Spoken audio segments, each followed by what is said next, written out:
Before you begin installation, ensure you have the appropriate PPE and you read the instructions fully. Replacement instructions can be found at galebreaker.com.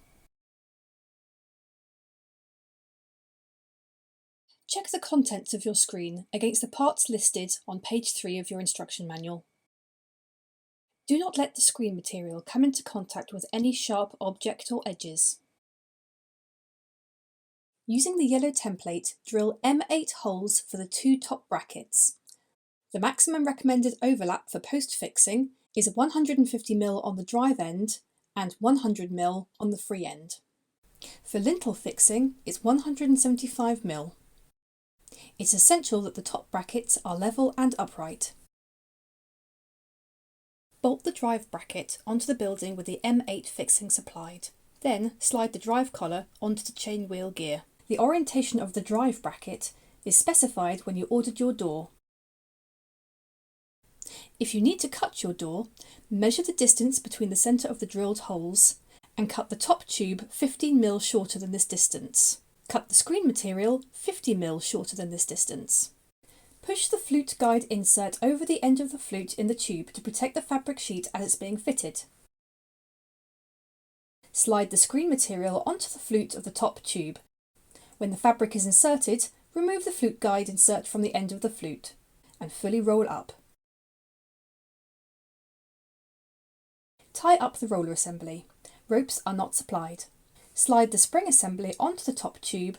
Lift the assembly into position, checking that the fabric rolls off the back of the top tube. Locate the top tube onto the drive collar and bolt the free end bracket to the building with the M8 fixing supplied.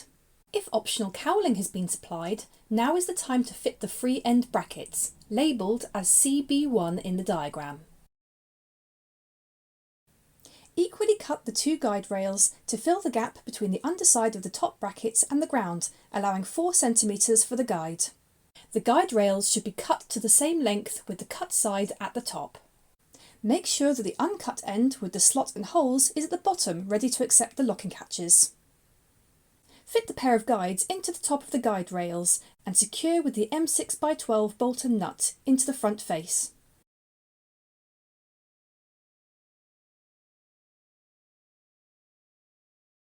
The guide rails are to be positioned so that the free end guide rail is flush with the spring bracket and the drive end guide rail is offset by 50mm from the drive bracket. The cut ends of the guide rail should be positioned next to the wall brackets.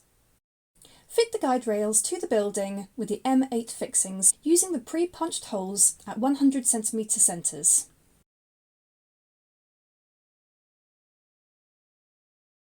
Pass the upper catch screws through the locking catch stop plate fitted on the inside of the guide rail to prevent the catch sliding up the pre-punched slots. Bolt the locking catches to the base of the guide rails using the M8x20 set screws and lock nuts supplied. Fit caps to the top of the locking catches. Ensure the swinging arm of the locking catch clears the long slot in the guide rail. Feed the operating chain around the chain wheel, through the chain guide and trim it to length if required. Make the chain a continuous loop by cutting through one link, bending open and rejoining the other end. Ensure that you file away any sharp edges to ensure the chain does not injure operators. Install the chain tensioner to the guide rail or building with the 2 M8 fixings. The height of the chain tensioner depends on your installation, but is typically 1.5 metres high. Pre-tension the spring mechanism by rotating the roll assembly in the direction shown. This is done by pulling down on the inner chain. The number of pre-tension turns is given in the table. For example, the height of our roller door is 3.1 metres tall and 3 metres wide. This means we need to rotate it 9 times. When the required number of turns has been reached, lock the operating chain into the chain tensioner. When measuring the insert and the bottom flap, measure the gap between the inside face of the guide rails and add 15mm. Slide the nylon insert into the pocket of the flap and then slide the flap onto the bottom flute. Untie the top tube assembly and lower the door. Pull the fabric outside the guide rails and slide on the bottom tube. Centralise and trim excess fabric as shown.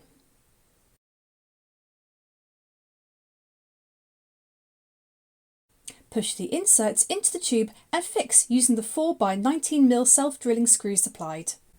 Secure flap with the same self-drilling screws. Centralise the screen and secure each corner using the 19mm self-drilling screws supplied. It's important to tension the sheet sideways before fixing to remove creases. Insert one end of the bottom tube into the guide rail and insert the other end into the opposite guide rail.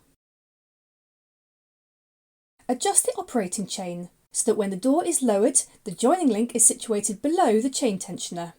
During high winds, there is considerable force on the chain between the wheel and the chain tensioner, and there is a risk that the joint would fail in these circumstances.